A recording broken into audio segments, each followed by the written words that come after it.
Alhamdulillah,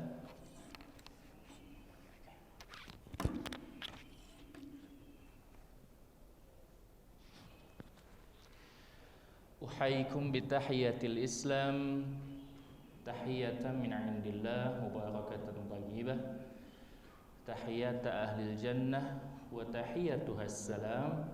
Assalamualaikum warahmatullahi wabarakatuh. Alhamdulillahilladzi anzala ala 'abdihil kitab wa lam yaj'al lahu 'iwaja. Alhamdulillah alladzi ja'ala al-laila wan-nahara khilfa liman arada an yadhakkara aw arada syukura. Alhamdulillah alladzi hadana li hadza wa ma kunna linahtadiya laula an hadanallah. Asyhadu an la ilaha illallah wahdahu la syarika lah wa asyhadu anna Muhammadan abduhu wa rasuluh. Allahumma iftah lana qulubana wa alhimna rushdana wahdina ila siratikal mustaqim. Rabbi shrah li sadri wa yassir li amri wahlul 'uqdatam min lisani yafqahu qawli.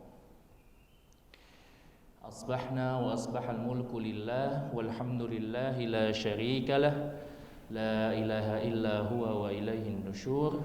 Asbahna ala fitratil Islam wa kalimatil ikhlas wa ala dini nabiyyina Muhammadin sallallahu alaihi wasallam wa ala millati abina Ibrahim hanifa wa ma kana minal musyrikin. Amma ba'du. Terima kasih kesempatan yang diberikan Bapak-bapak dan ibu-ibu jamaah Masjid Al-Muhajirin yang insyaallah dirahmati oleh Allah Subhanahu wa taala. Bersyukur kita kepada Allah di pagi yang barokah ini, hari Ahad ya, 17 Sya'ban 1443 Hijriah. Itu berarti sudah hampir 2 pekan lagi kita akan memasuki bulan Ramadan tahun ini. Mudah-mudahan Allah memberikan kita umur, memberikan kita kesempatan agar kita bisa berjumpa di Ramadan tahun ini insyaallah. Alhamdulillah kita bisa berkumpul di subuh yang barokah ini, bisa berjamaah di masjid. Tentu saja itu menjadi nikmat yang tidak bisa dikatakan, nikmat yang hanya bisa dirasakan bagi yang merasakan. Bapak-bapak dan ibu-ibu jamaah sekalian, ya tadi sudah disampaikan, Ustaz tadi sedang berhalangan. Jadi rencananya beliau dari Bogor tadi malam mau jalan langsung ke sini untuk ngisi, tapi ternyata ada satu dan lain hal menyebabkan beliau tidak bisa hadir dan mengirim saya untuk menggantikan materi subuh. Insyaallah mudah-mudahan walaupun ilmu saya belum sebanyak beliau, tapi mudah-mudahan bisa menambah wawasan kita, khasanah ilmu pengetahuan kita, menambah keimanan kita, dan semoga Allah juga mengampuni dosa-dosa kita. Amin amin ya rabbal alamin. Bapak dan saudara-saudara, ibu-ibu jamaah sekalian, materi yang diminta oleh Ustadz, materi tentang persiapan Ramadan secara ruhaniyah.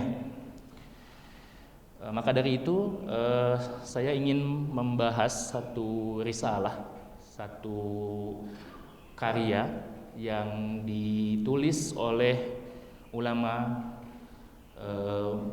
karismatik dari Turki, namanya Syekh Badi'uzzaman Said An-Nursi. Jika jamaah sudah pernah mendengar sebelumnya ya, jadi Syekh Badi'uzzaman Said Nursi ini ulama yang muncul di abad-abad terakhir pemerintahan Utsmaniyah. Jadi lahir di tahun 1877, meninggal pada tahun 1954 kalau nggak salah.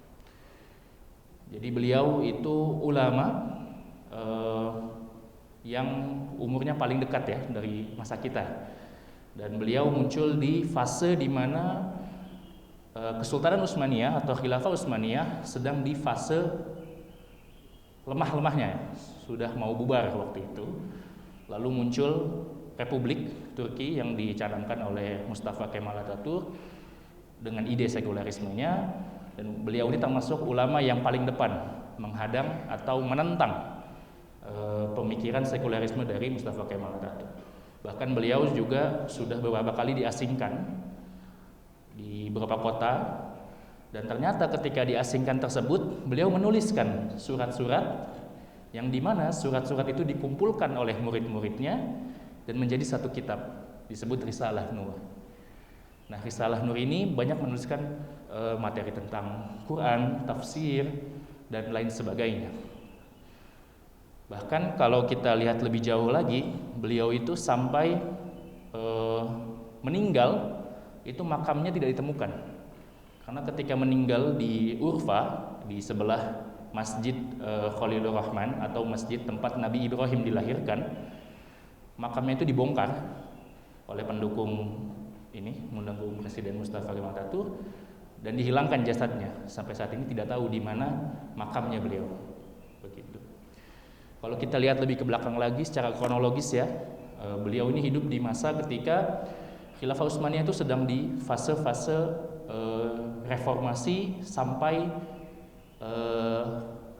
runtuhnya Khilafah Utsmaniyah tersebut. Jadi ketika tahun 1831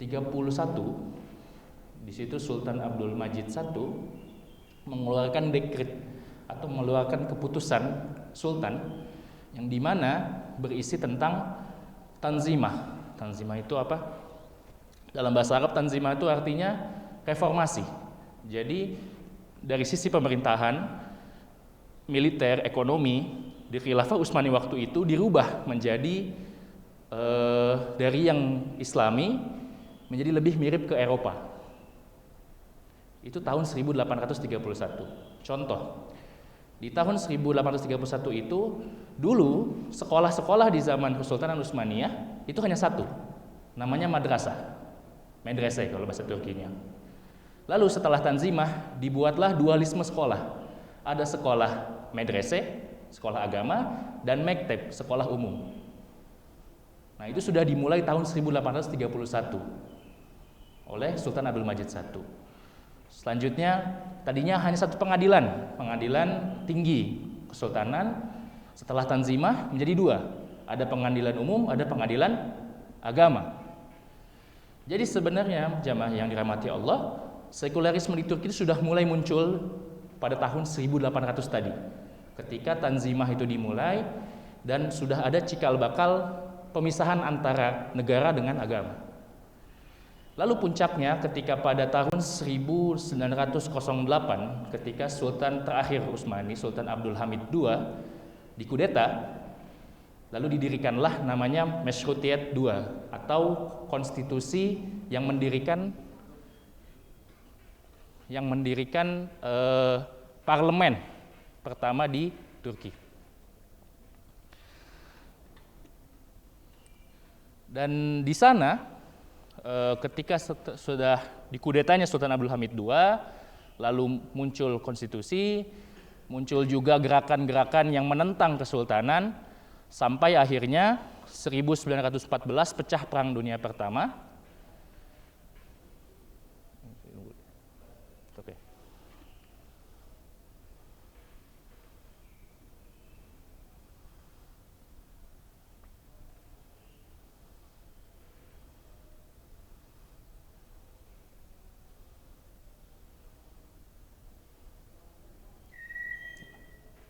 Alhamdulillah.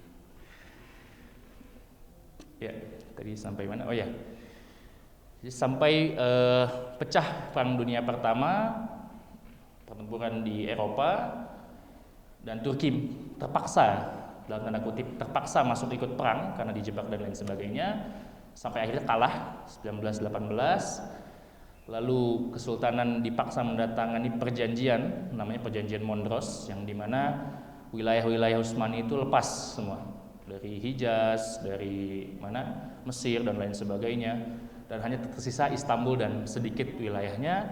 Lalu ada perang kemerdekaan dipimpin oleh Mustafa Kemal Atatürk tersebut, sampai didirikan Majelis Agungnya 1920, sampai dideklarasikan republik, sampai penghapusan khilafah 1923. Nah, fase tadi itu merupakan di mana tempat Badiuzzamан lahir, tumbuh sampai masa republik. Nah, republik ini lebih kejam karena Mustafa Kemal Atatürk itu 1923 mendirikan republik, 1924 membubarkan khilafah, mengasingkan keluarga khalifah ke Paris, ke Perancis. 1930 dikeluarkan perintah dekret penghapusan simbol-simbol agama dan penghapuskan nama agama di konstitusi. Jadi di sana itu agama di bawah negara, tidak boleh sama atau negara atau lebih tinggi dari negara. 1930 dihapuskan, lalu banyak intervensi simbol agama, dilarangnya jilbab, perubahan azan ke bahasa Turki, eksekusi kepada para ulama-ulama yang menentang sekularisme, dan lain sebagainya.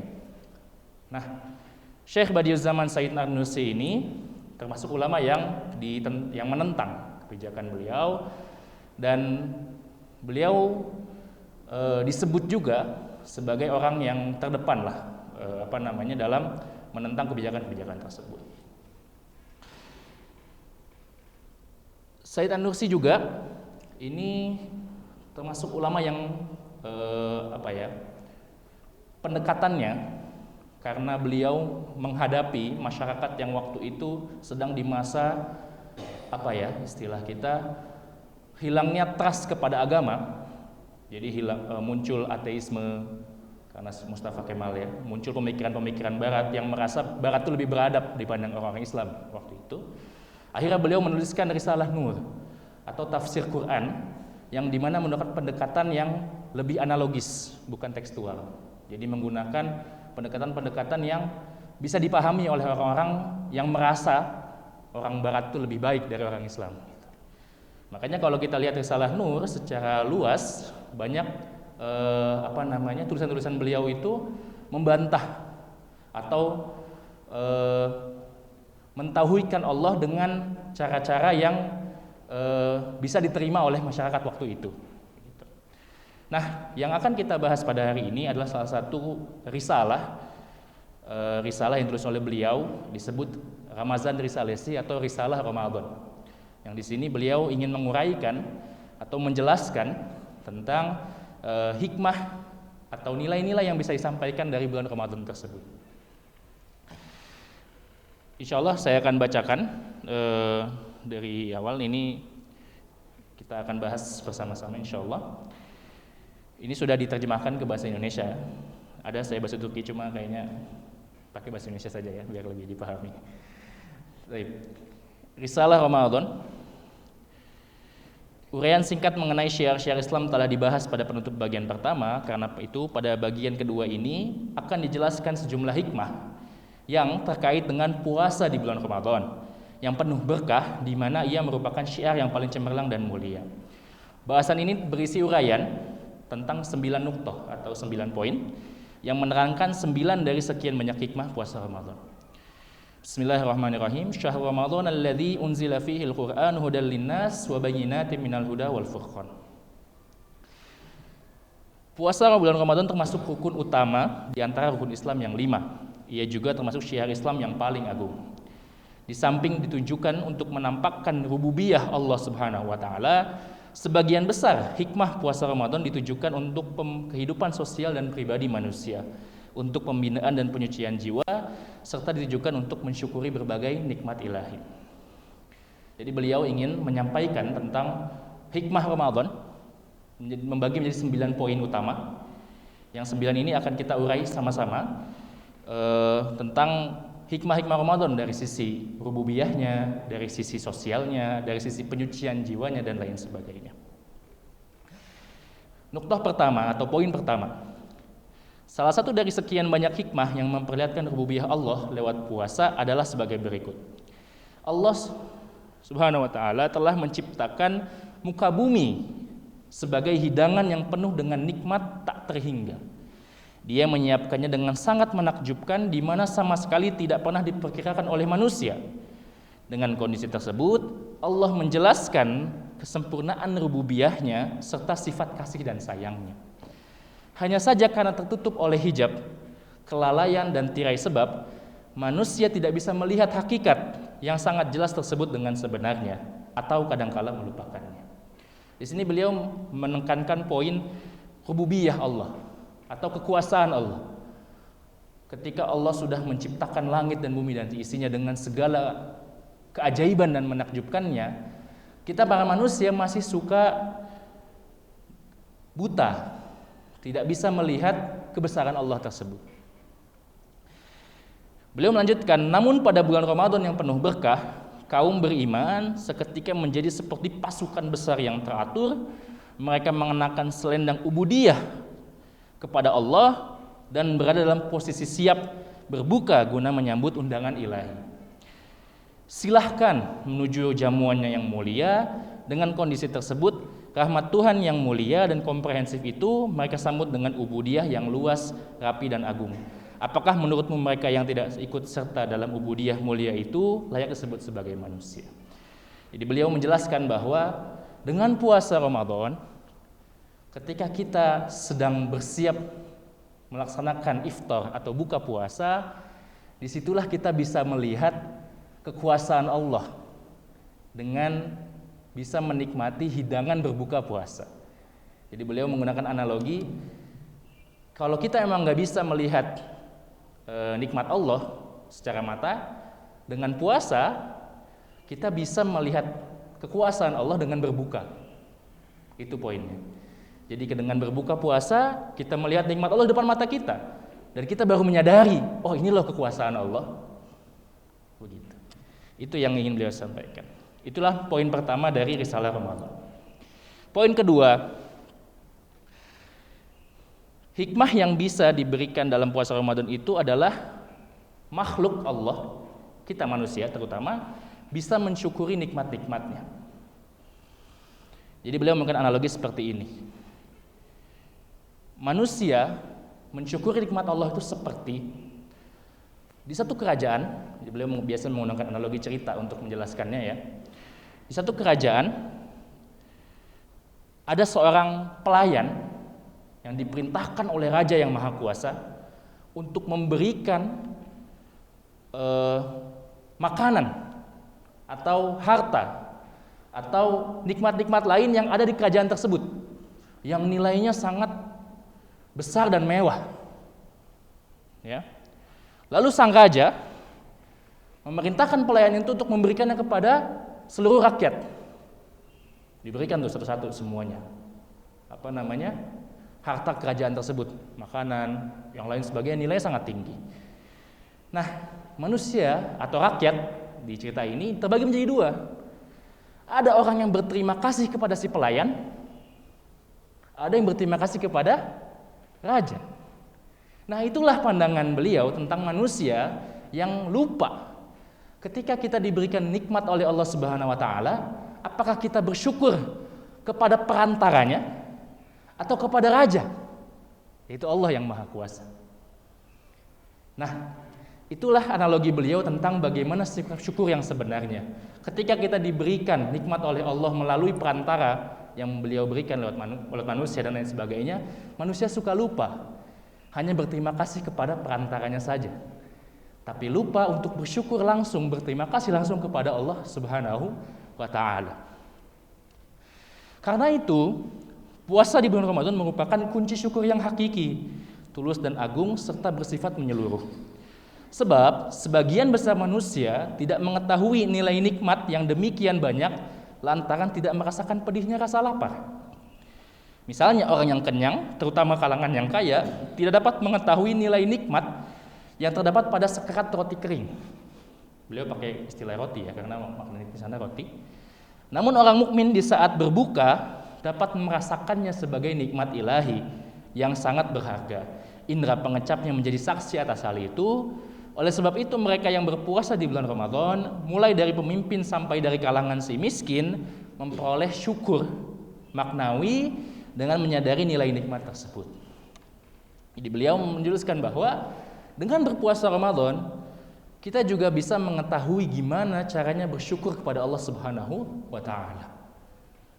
Dengan berbuka puasa, kita bisa tahu nilai dari sebuah nikmat makanan yang beliau sebutkan sebagai sekerat roti kering, itu sangat berharga di bulan puasa tersebut. Dan itu menjadi syukur maknawi yang paling besar bagi para mukminin. Sikap manusia yang menahan diri untuk tidak menyentuh makanan di siang hari membuatnya dapat mengetahui kalau ia benar-benar merupakan nikmat. Pasalnya ia berbisik kepada dirinya, nikmat ini bukan milikku, aku tidak bebas mengkonsumsinya, jadi ia milik pihak lain. Nikmat tersebut adalah bentuk karunia dan kemurahannya atas kita, sekarang aku sedang menantikan perintahnya. Dengan cara semacam ini berarti manusia menunaikan syukur maknawi. Nah, dengan demikian puasa berposisi sebagai kunci syukur dilihat dari berbagai sisi yang merupakan tugas hakiki manusia. Ini adalah poin kedua, di mana beliau menjelaskan hikmah puasa pertama tadi sebagai bukti rububiyah Allah Subhanahu wa Ta'ala, dan yang kedua sebagai cara kita untuk tetap bersyukur kepada Allah Subhanahu wa Ta'ala.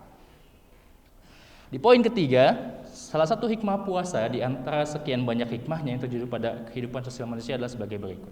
Jadi beliau di poin ketiga ini menjelaskan hikmah sosial yang ada dalam puasa.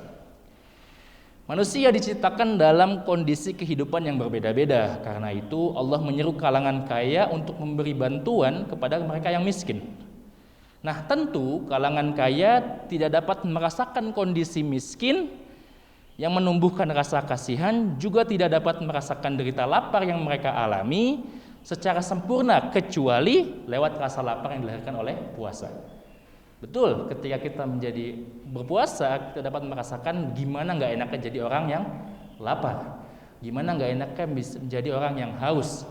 Nah, dengan puasa tadi menumbuhkan empati, simpati kepada para kalangan kaya untuk merasakan gimana nggak enaknya jadi orang miskin. Andaikan tidak ada puasa, tentu banyak orang kaya yang menuruti hawa nafsu, tidak mengetahui sejauh mana pedihnya rasa lapar dan hidup miskin, serta sejauh mana fakir miskin membutuhkan kasih sayang. Oleh karena itu, rasa kasihan terhadap semua sesama jenis yang terdapat dalam diri manusia menjadi salah satu faktor yang melahirkan sikap syukur yang hakiki. Pasalnya setiap individu dapat menemukan orang yang lebih miskin darinya dari satu sisi, di mana ia diwajibkan untuk mengasihinya.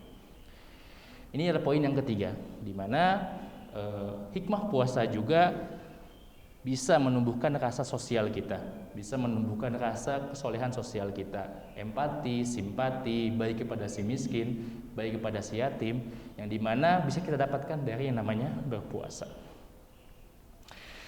Yang keempat, puasa Ramadan dilihat dari sisi pembinaan terhadap jiwa manusia. Alladzi unzila fihil Qur'an hudal linnasi wa bayyinatin minal huda wal furqan.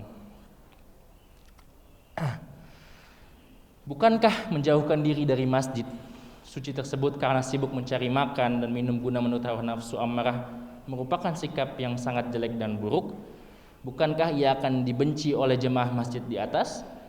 Demikianlah kondisi orang-orang yang berseberangan dengan kalangan yang berpuasa di bulan Ramadan. Secara moral mereka akan dihinakan dan dikucilkan oleh seluruh dunia Islam. Jadi beliau menjelaskan bahwa ketika kita sedang di bulan Ramadan mempersiapkan diri untuk membaca kalam samawi atau membaca Al-Quran, masih banyak orang-orang yang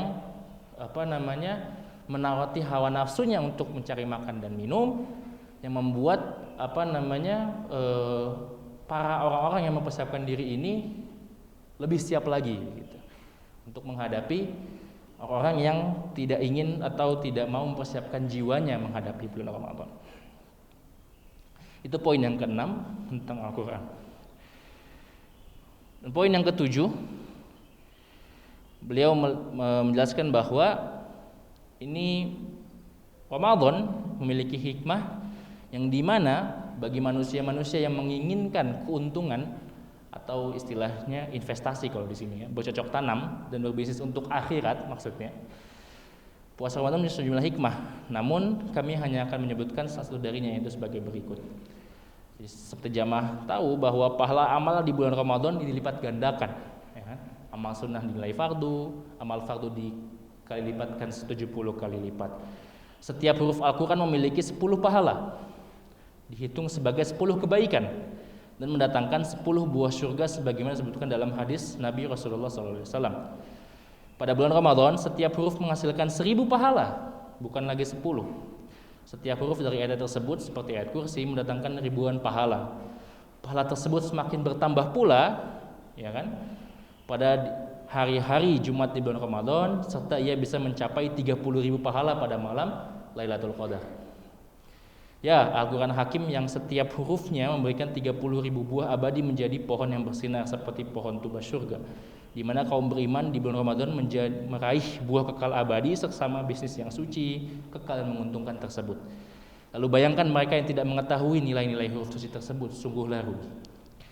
Jadi beliau menjelaskan bahwa kalau kita ingin investasi amal, ya istilahnya investasi pahala akhirat, waktu yang paling tepat adalah di bulan Ramadan. Karena semua amalan kita dikali lipatkan, dilipat gandakan. Maka dari itu, di bulan Ramadan ini cocok sekali buat kita yang ingin menambah amalan dan diberikan kesempatan oleh Allah untuk melipat gandakannya. Itu yang ke-7. Dan yang ke-8, salah satu hikmah dari sekian banyak hikmah juga adalah Ramadan mempengaruhi jasmani manusia, yang dimana puasa ini sebagai pengobatan ampuh jasmani, ya kan, atau kalau istilah kedokterannya diet. Karena manusia ketika ingin bebas dalam urusan makan minum itu mendatangkan bahaya fisik, ya kan, penyakit dan lain sebagainya. Demikian halnya ketika manusia melahap apa yang ada di hadapannya, tanpa peduli apakah itu halal atau haram, maka ia telah meracuni bukan hanya jasmani tapi juga rohaninya, maknawinya. Hingga akhirnya nafsunya itu sulit untuk mentaati Allah Subhanahu wa taala. Nafsunya ini juga mengambil alihnya dan membuat manusia tanpa tahu arah dan tujuannya. Manusia tak bisa mengendalikannya, bahkan mengendalikan manusia. Akan tetapi tadi di bulan Ramadan, ketika manusia bisa menjaga pola makannya, menjaga jasmaninya, maka rohaninya itu juga ikut terjaga dan bisa menjauhkan dari berbagai macam penyakit. Itu yang ke-8. Dan yang terakhir, poin ke-9, beliau menutupnya dengan satu kisah. Dilihat dari fungsinya, nafsu ini juga memperlihatkan kelemahannya ternyata. Jadi beliau mengkisahkan nafsu itu memiliki fitrah rasa angkuh atau sombong. Jadi beliau menggunakan kisah dalam satu riwayat, Allah Subhanahu wa taala pernah mengumpulkan para nafsu atau jiwa dan bertanya kepada mereka, "Man ana, man anta?" Kamu siapa dan saya siapa? Lalu para nafsu menjawab, "Ana, anta, anta." Ya kamu, ya saya, ya saya. Bayangkan nafsu kita ditanya oleh Allah itu seangkuh itu, nafsu manusia. Lalu karena mendengar jawaban tersebut, Allah Subhanahu wa taala pun menyiksa para nafsu itu, dimasukkan ke neraka jahanam selama 30 hari. Disiksa. Setelah selesai disiksa, dipanggil lagi oleh Allah Subhanahu wa taala, "Man ana, man anta?" Ditanya lagi, "Siapa kamu, siapa saya?" Setelah disiksa, ternyata jawaban nafsu masih sama. "Ana, anta, anta." Ya kamu, ya saya, ya saya. Sampai akhirnya Allah ganti siksaannya. Dengan apa? Dengan rasa lapar. Jadi setelah disiksa 30 hari dan jawabannya masih sama, diganti oleh Allah siksaannya dengan rasa lapar. Setelah dikasih rasa lapar 30 hari, ditanya lagi, "Man ana, man anta?" Siapa kamu, siapa saya? Lalu jawaban nafsu pun berubah. "Ana abdi hu anta rabbuna rahim." Saya adalah hambaku dan engkaulah Tuhan kami yang maha pengasih dan maha penyayang. Nah itulah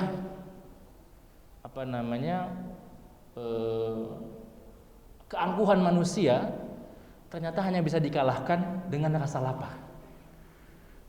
Jadi ketika kita dalam kondisi lapar, kita tuh di kondisi di mana tidak bisa memiliki kekuasaan apa-apa lagi. Sudah tidak ada yang bisa kita banggakan gitu.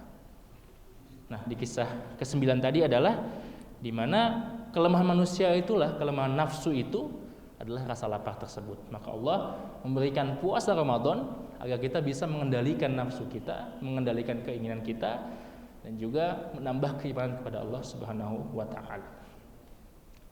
Nah, itulah ke-9 hikmah atau ke-9 nokta dalam risalah puasa, risalah Ramadan yang ditulis oleh Badiu'uzzaman Said An-Nursi. Tadi yang pertama, beliau menjelaskan bahwa puasa itu sebagai hikmahnya menunjukkan rububiyah Allah Subhanahu wa taala.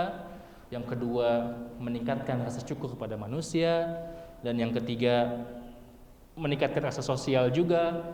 Yang keempat juga membina jiwa manusia. Yang kelima menjiwa nafsu ammarah manusia terutama. Yang keenam ada hikmah puasa yaitu bulan Ramadan turunnya Al-Quran. Yang ketujuh, bagi siapa kita yang ingin berbisnis investasi amal akhirat, inilah waktunya.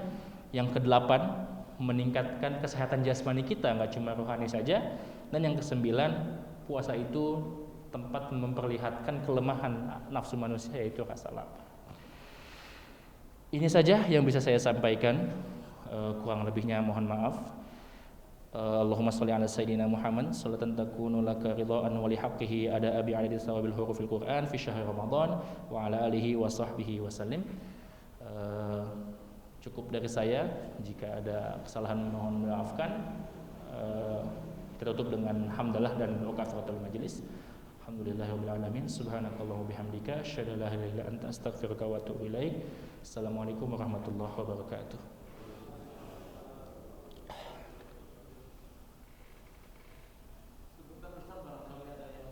Oh ya.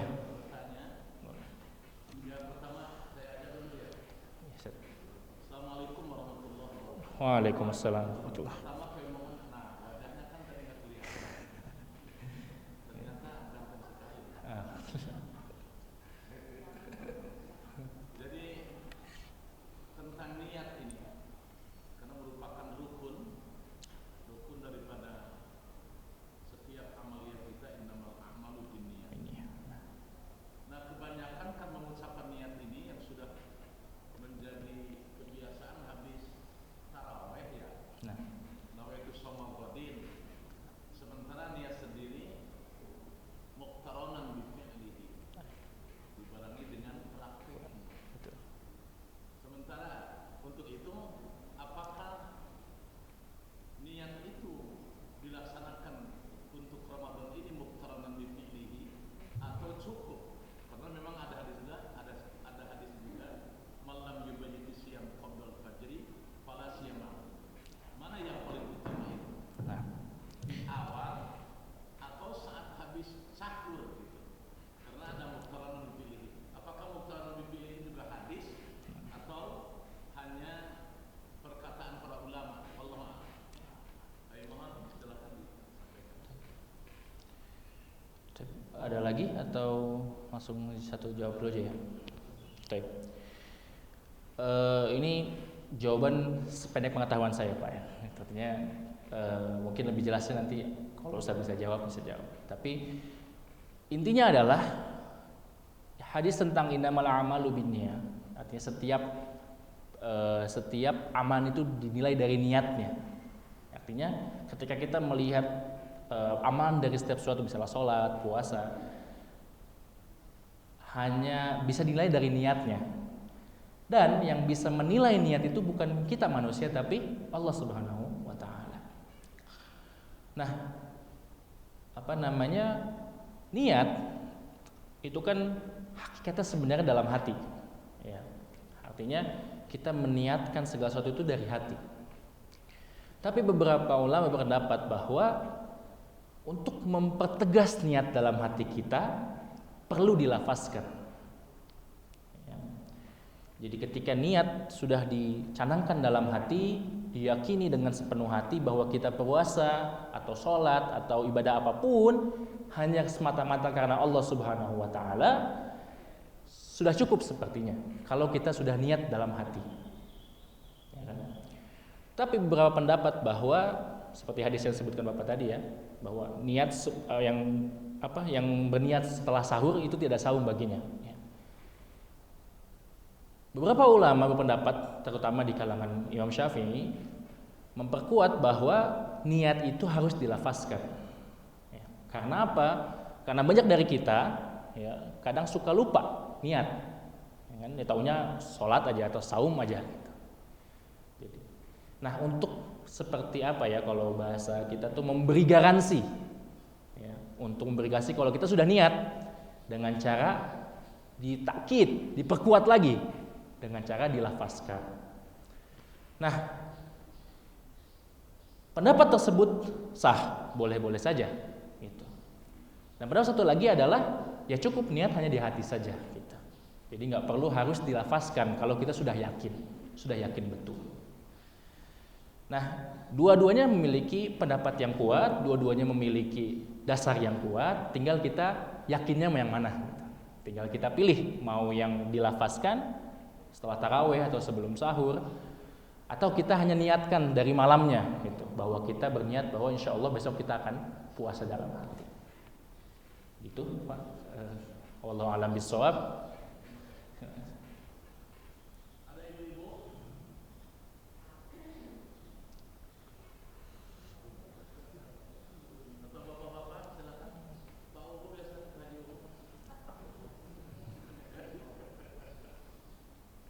Kalau nah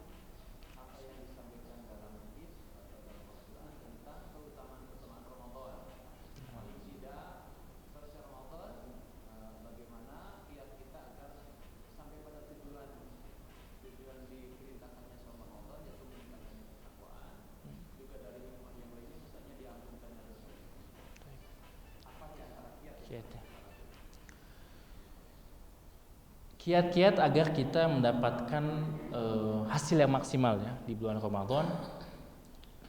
Para sahabat itu diriwayatkan ya sudah mempersiapkan menyambut datangnya Ramadan 6 bulan ya, jauh sebelum Ramadan.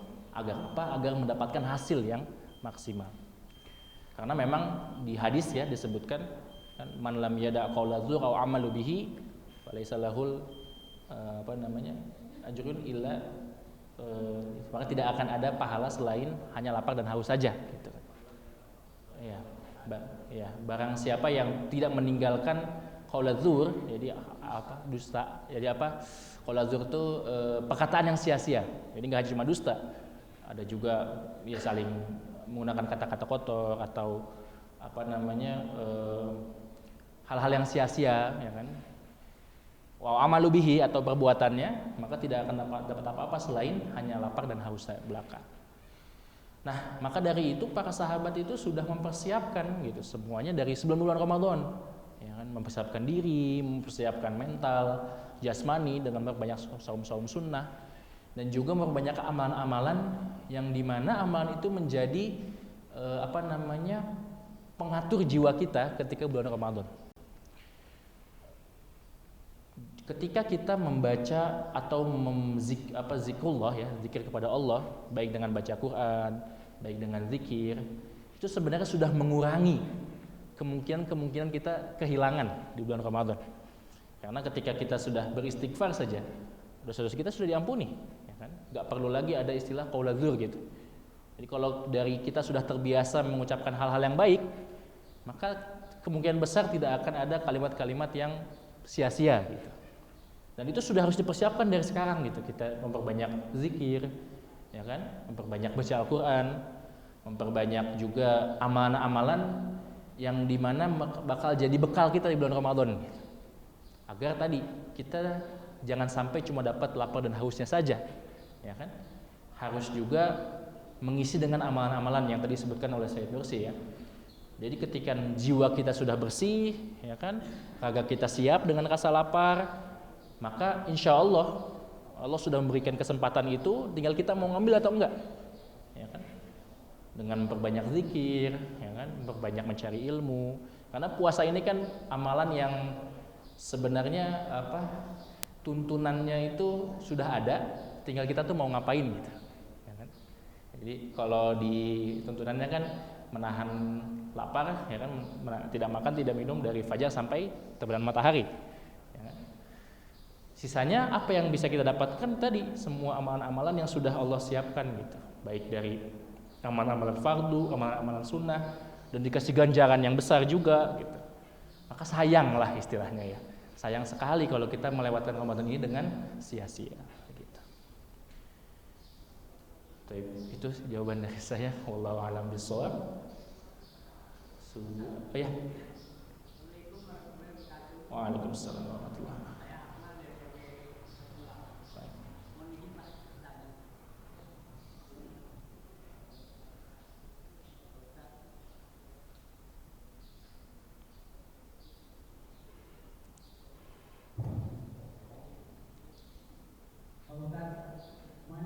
Mana kalau kita sedang puasa Ramadan, tak kalau kita bangun tidur, kita kemudian kita hilang, kita ngopi pagi atau bangun tidur kita ngopi, kita lihat masih ada kopi, kita hilang, lalu kita minum kopi. Apakah poinnya apakah puasa kita batal atau kita minum batal? Mohon pencerahannya Ustaz. Sebelumnya sebenarnya kita ucapkan terima kasih. Wassalamualaikum warahmatullahi wabarakatuh. Waalaikumsalam warahmatullahi wabarakatuh. Ya, jadi disebutkan dalam hadis bahwa ya kan, ufi'al qalam ada bisalasin ya. Jadi tidak ditulis sebuah amalan, ya kan, untuk 3 orang, ya kan. Yang pertama, orang tidur sampai dia bangun. Yang kedua, orang gila sampai dia sadar.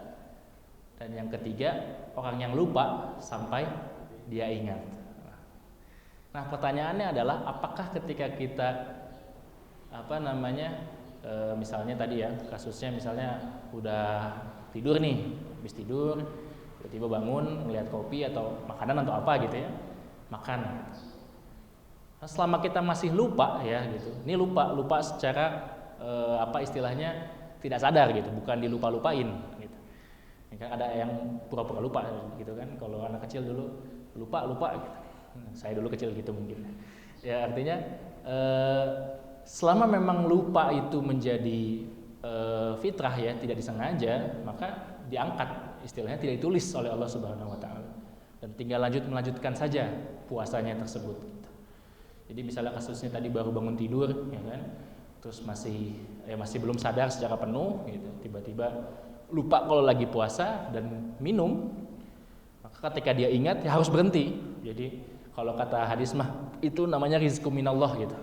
Jadi kalau lupa terus minum ya itu rizki dari Allah gitu. Jadi hanya tidak perlu diulang puasanya, hanya dilanjutkan saja sampai selesai gitu. Tidak perlu harus diulang lagi kalau memang lupa, benar-benar lupa, jadi tidak sadar. Kalau memang kasusnya lupanya disengaja ya itu lain lagi ceritanya. Cuma kalau lupa, benar-benar lupa, insya Allah ya, mudah-mudahan tidak bermasalah dari puasanya. Bahkan itu rezeki dari Allah disebutkan dalam. Itu cukup ya. Wallahu a'lam bishawab. Sudah syuruk ya?